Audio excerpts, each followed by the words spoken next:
அனைத்து தமிழ் மக்களுக்கும் கணேஷின் பணிவான வணக்கம். வாங்க ஃப்ரெண்ட்ஸ், மார்க்கெட் பற்றி டிஸ்கஸ் பண்ணலாம். ஸோ மார்க்கெட் இன்னைக்கு பார்த்தீங்கன்னா நினைச்ச மாதிரி ஒரு பாசிட்டிவ் சைடு தான் க்ளோசிங் கொடுத்துருக்காங்க. பேங்க் நிஃப்டி 345 பாயிண்ட்ஸ், நிஃப்டி பார்த்தீங்கன்னா 90 points, fin Nifty 68 points, Sensex 300 points. So எல்லாமே பார்த்தீங்கன்னா ஒரு பாசிட்டிவ் சைடு தான். ஸோ நேற்று நான் பண்ண வீடியோவில் ஒரு சின்ன மிஸ்டேக் மட்டும் பண்ணிட்டேன். என்ன அப்படின்னா, டியூஸ்டே அதாவது நேற்று நைட்டு ஃபெட் ரேட்டோட அனௌன்ஸ்மெண்ட் அப்படின்னு சொல்லி மாற்றி சொல்லிட்டேன். இன்னைக்கு நைட் தான், அதாவது செப்டம்பர் 17 இன்னைக்கு தான். இன்னைக்கு நைட் 11:30க்கு நம்ம இந்தியன் டைம் பிரகாரம் பார்த்தீங்கன்னா 11:30க்கு தான் ஃபெட் ரேட் அனௌன்ஸ்மெண்ட். பட் நான் நேத்துங்கிற மாதிரி சொல்லியிருந்தேன். பட் ஒன்றும் பிரச்சனை கிடையாது. நிஃப்டி கேப் அப்ல ஓப்பனிங். ஸோ அதை பேஸ் பண்ணி பார்த்தீங்கன்னா தொடர்ந்து மேலே தான் வந்துட்டு இருக்கு மார்க்கெட். ஸோ இது கண்டினியூ ஆகுமான்னு பார்க்கறதுக்கு முன்னாடி ஒரு நியூஸ் பார்த்துடலாம். இப்போ ஸ்டேட் பேங்க் ஆஃப் இந்தியா கிட்ட இருந்து Yes Bank State Bank of India கிட்ட இருந்து எஸ்எம்பிசின்னா என்னன்னா சுமிட்டோமோ மிட்சு பேங்கிங் கார்பரேஷன். பேர் டிஃப்ரெண்டா இருக்குதுங்களா? இது ஜப்பானீஸ் அதாவது ஜப்பான் நாட்டில் இருக்கிற ஒரு multinational level banking corporation name தான் எஸ்எம்பிசி. ஸோ இவங்க என்ன பண்ணியிருக்காங்க அப்படின்னா, ஸ்டேட் பேங்க் ஆஃப் இந்தியா கிட்ட இருந்து 8800 கோடி வர்த்தான எஸ் பேங்கோட பங்குகளை வாங்கியிருக்காங்க. கிட்டத்தட்ட 13.18% பங்குகளை இவங்க வாங்கிக்கிறேன் அப்படின்னு சொல்லிட்டு ஒரு ஒப்புதல் கொடுத்துருக்காங்க. ஸோ எஸ் பேங்கை பத்தி நம்ம பேசணும் அப்படின்னா, இது பார்த்தீங்கன்னா ஒரு உச்சத்துல இருந்து ஒரு பாதாளத்துக்கு வந்த ஒரு ஸ்டாக் தான் பார்த்தீங்கன்னா எஸ் பேங்க். கிட்டத்தட்ட 400 ரூபாயில இருந்து இப்போ பார்த்தீங்கன்னா 21 ரூபாய்க்கு ட்ரேட் ஆயிருக்கு. ஸோ இந்த பங்குகளை இத்தனை கோடி ரூபாய் பங்குகளை ஸ்டேட் பேங்க் ஆஃப் இந்தியா கிட்ட இருந்து எஸ்எம்பிசி வாங்குறாங்க அப்படின்னா கண்டிப்பா ஏதாவது ஒரு விஷயம் இல்லாம வாங்க மாட்டாங்க. ஏன்னா ஒரு பங்குகளை அதுவும் பார்த்தீங்கன்னா ஒரு இன்ஸ்டிடியூஷனல்ஸ் மாதிரி தான். இன்ஸ்டிடியூஷனல் மாதிரி கிடையாது, இன்ஸ்டிடியூஷனல்ஸ் தான். ஒரு இன்ஸ்டிடியூஷனல்ஸ் இத்தனை கோடி ரூபாய் போட்டு எஸ் பேங்க் பங்குகளை வாங்குறாங்க அப்படின்னா கண்டிப்பா ஏதாவது ஒரு விஷயம் இருக்கும். பட் இது ஏறுமா ஏறாதா? ஆனா ஏறத்துக்காக தான் அவங்களும் வாங்குவாங்க. ஏன்னா லாபம் இல்லாம அவங்க வாங்கிட மாட்டாங்க. இது ஏறத்துக்கான வாய்ப்பு இருக்கு. ஸோ இந்த பங்குகள் டீலிங் முடிச்சதுக்கு அப்புறம் பார்த்தீங்கன்னா ஸ்டேட் பேங்க் ஆஃப் இந்தியா கிட்டத்தட்ட ஒரு 3% வரைக்கும் growth ஆயிருக்கு. ஸோ இது ரொம்ப முக்கியமான விஷயம். ஏன்னா எஸ் பேங்கை பொறுத்த வரைக்கும் நிறைய பேருக்கு பார்த்தீங்கன்னா ஒரு நெகட்டிவ் இதுதான் ஒரு குறிப்பிட்ட. ஏன்னா 400 ரூபாயில இருந்து 20 ரூபாய்க்கு வந்த பங்குனாலே கண்டிப்பா எல்லாத்துக்கும் கொஞ்சம் பயம் இருக்கும். அதனால பார்த்தீங்கன்னா இந்த பங்குகள் இன்னொரு இன்ஸ்டிடியூஷன்ஸ் வாங்குறாங்க அப்படின்னா ஸ்டேட் பேங்க் ஆஃப் இந்தியா அந்த இதுக்கு கொஞ்சம் பாசிட்டிவான நியூஸ் மாதிரி தான் அது. அதனால இந்த ஸ்டேட் பேங்க் ஆஃப் இந்தியா ஒரு 3% வரைக்கும் growth ஆயிருக்கு. இன்னைக்கு வேற ஏதாவது ஸ்டாக்ஸ் growth ஆயிருக்கு அப்படின்னு கேட்டீங்கன்னா, டாடா கன்சியூமர் நல்ல growth கொடுத்துருக்கு. ஸோ பெல் பார்த்தீங்கன்னா நல்லாவே பார்த்தீங்கன்னா பெர்ஃபார்மன்ஸ் பண்ணியிருக்கு.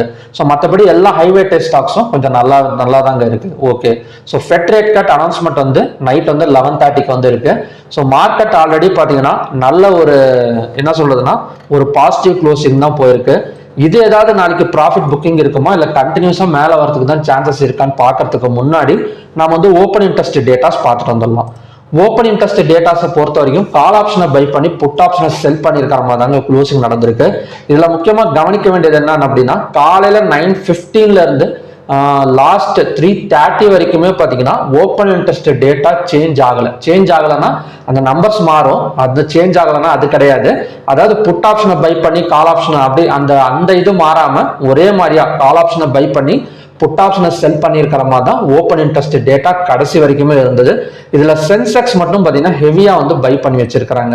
ஸோ ஓவராலா இந்த ஃபெட் ரேட் அதே நியூஸ் தான். ஃபெட் ரேட் கட் நியூஸ் வர்றதுக்காக தான் ஸோ இந்த பெர்ஃபார்மன்ஸ் கொடுத்துட்டு இருக்கு மார்க்கெட்டு. ஸோ கண்டிப்பா ஒரு கேப் அப் ஓப்பனிங் நடக்கிறதுக்கான சான்சஸ் இருக்கு. ஸோ என்எஸ்சியில் எடுத்துக்கிட்டோம் அப்படின்னா 3168 ஸ்டாக்ஸ் ட்ரேட் ஆயிருக்கு. அதில் அட்வான்ஸ் பார்த்தீங்கன்னா 1762, டிக்ளைன்ஸ் 1307, அன்சேஞ்சு 99, 52 வீக் ஹைல பார்த்தீங்கன்னா 82 ஸ்டாக்ஸ், 52 வீக் லோல 23 ஸ்டாக்ஸ். இதுல இன்னைக்கும் பார்த்தீங்கன்னா கொஞ்சம் ஹைவேட்டேஜ் ஸ்டாக்ஸ்லாம் இருக்கு, இல்லாம கிடையாது. எல்லாமே அதாவது மிட் கேப் ஸ்மால் கேப் தான் கொஞ்சம் 80% ஆக்குபை பண்ணும் எப்பவுமே இந்த 52 வீக் ஹைல. இன்னைக்கு ஒரு 20% ஒரு ஹைவேட்டேஜ் ஸ்டாக்ஸ், ஒரு நல்ல வெயிட்டேஜ் ஸ்டாக்ஸும் பார்த்தீங்கன்னா ஆக்குபை பண்ணியிருக்கு. ஸோ அதனால பார்த்தீங்கன்னா என்எஸ்சி டேட்டாஸை எடுத்துக்கிட்டோம் அப்படின்னா இப்போ ஒரு ஸ்ட்ராங் பாசிட்டிவ்ல தான் இருக்கு.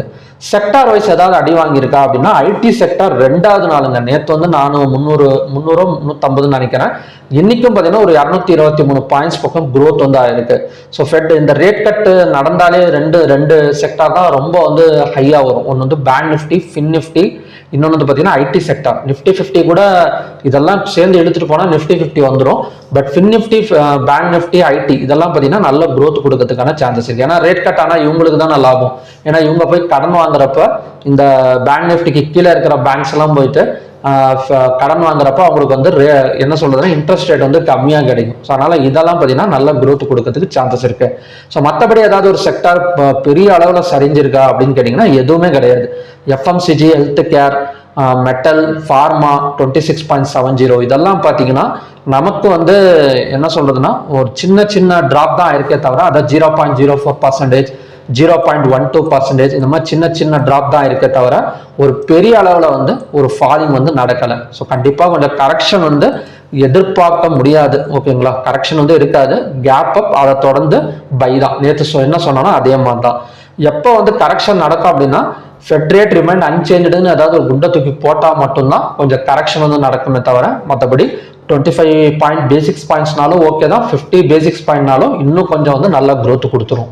ஓகே, ஹைவேட்டே ஸ்டாக்ஸ் எடுத்துக்கலாம். ஹெச்டிஎஃப்சி பேங்க்கு பரவாயில்ல, கொஞ்சம் மூமெண்ட் இருந்தது. State Bank of India 25 point மேலே வந்திருக்குங்க. அதான் இப்போ சொன்னாலும் அந்த எஸ்எம்பிசி வந்து எஸ் பேங்கை பாட் பண்ணியிருக்கறனால கிட்டத்தட்ட ஒரு 3% வரைக்கும் growth ஆயிருக்கு. மற்றபடி ஐசிஐசி பேங்க் பரவாயில்ல. மற்ற ரிலையன்ஸ், மாருதி ஃபுல்லாமே கொஞ்சம் வந்து ஒரு ஸ்ட்ராங் பாசிட்டிவ் ஜோன்ல தான் இருக்கு இன்னமும் மார்க்கெட் வந்து. டாப் கெய்னர்ஸ்னு எடுத்துக்கிட்டோம் அப்படின்னா Tata Consumers, State Bank of India, BEL, Maruti, Kotak Bank, so எல்லாமே பார்த்தீங்கன்னா ஒரு டாப் என்ன சொல்றதுன்னா நல்ல கெயின் கொடுத்துருக்கு.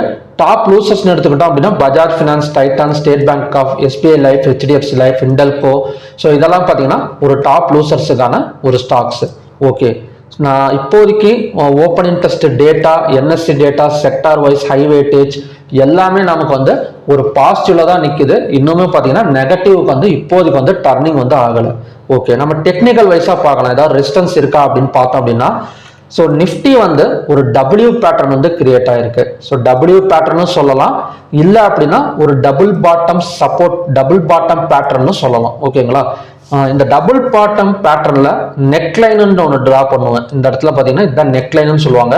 24,157 நேத்தே வந்து பிரேக் அவுட் ஆயிருக்கு.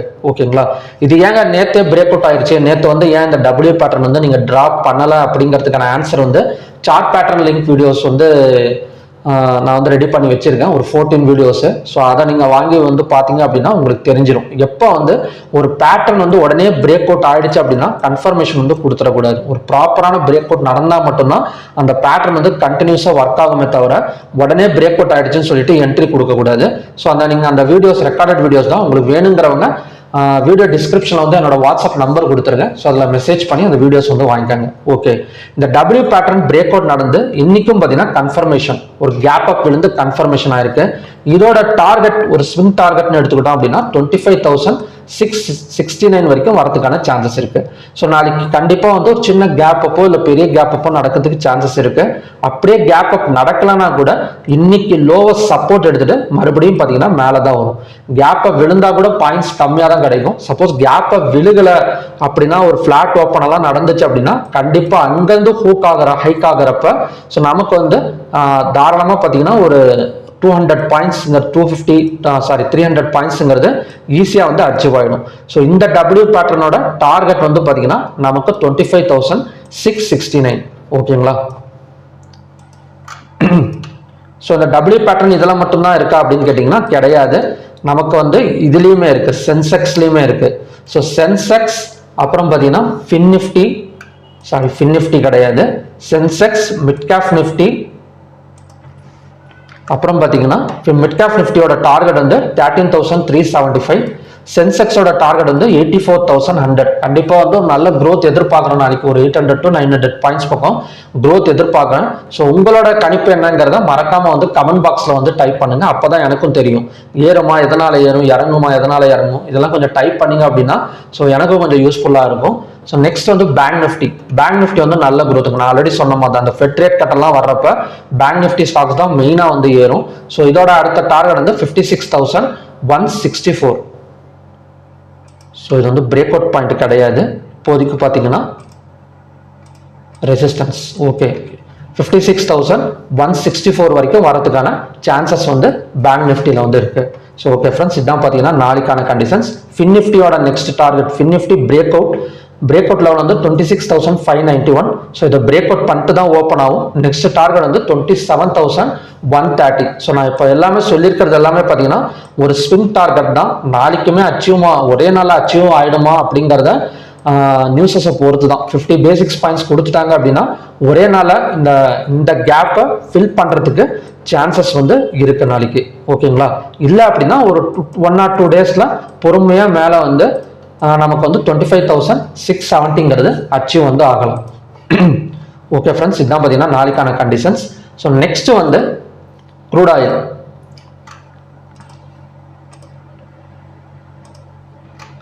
க்ரூட் ஆயிலில் வந்து மார்னிங்கில் வந்து ஒரு நியூஸ் வந்து அனௌன்ஸ் பண்ணியிருந்தாங்க. என்ன சொல்லியிருந்தாங்க அப்படின்னா, அமெரிக்காவோட இருப்பு வந்து அதிகமாக இருக்கு. அதாவது லாஸ்ட் 2 வாரத்துலையுமே பார்த்தீங்கன்னா இன்வென்ட்ரி டேட்டா வந்து சப்ளை தான் கொடுத்துருந்தாங்க.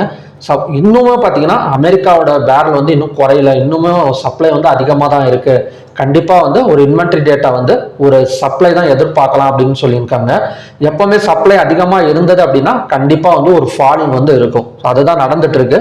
மார்னிங்ல எந்த மாதிரி இடத்துல வந்து பை பண்ணலாம் அப்படின்னு சொல்லியிருந்தோன்னா 5647. ஸோ இந்த இடம் வந்து டச் பண்ணிட்டு கண்டினியூஸாக 15 மினிட்ஸ் கேண்டல் வந்து ஃபார்ம் ஆனால் பை சைட் ஃபோக்கஸ் பண்ணலாம்னு சொல்லியிருந்தேன். இந்த இடத்துல பார்த்தீங்கன்னா 15 மினிட்ஸ் கேண்டல் ஃபார்ம் ஆயிருக்கு. பட் மார்க்கெட் வந்து கீழே தான் இறங்கிட்டு இருக்கு. ஸோ பை சைடு வந்து ஃபெயில். ஓகேங்களா? காலையில் சொன்ன ப்ரெடிக்ஷன் பார்த்தீங்கன்னா பை சைடு வந்து ஃபெயில்.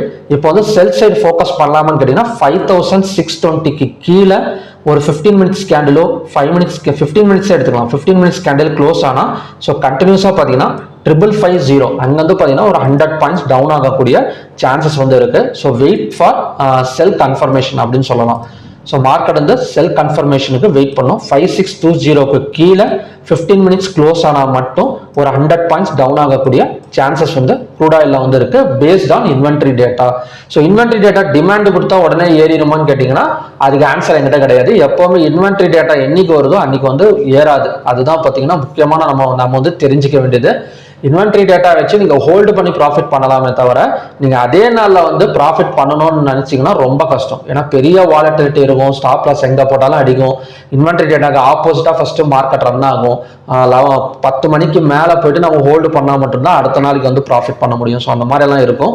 ஸோ இப்போதைக்கு 5620ங்கிறது sell side break out point. Next வந்து நேச்சுரல் கேஸை பொறுத்த வரைக்கும் ஒரு பெரிய மூவ்மெண்ட் கிடையாது, ஒரு சைட்வேஸ் தான். ஹையாக பிரேக் அவுட் பண்ணால் மட்டும் நாம் வந்து ஒரு பை சைடு வந்து ஃபோக்கஸ் பண்ணலாம் இந்த இடத்துல. ஸோ இன்னைக்கான ஹை வந்து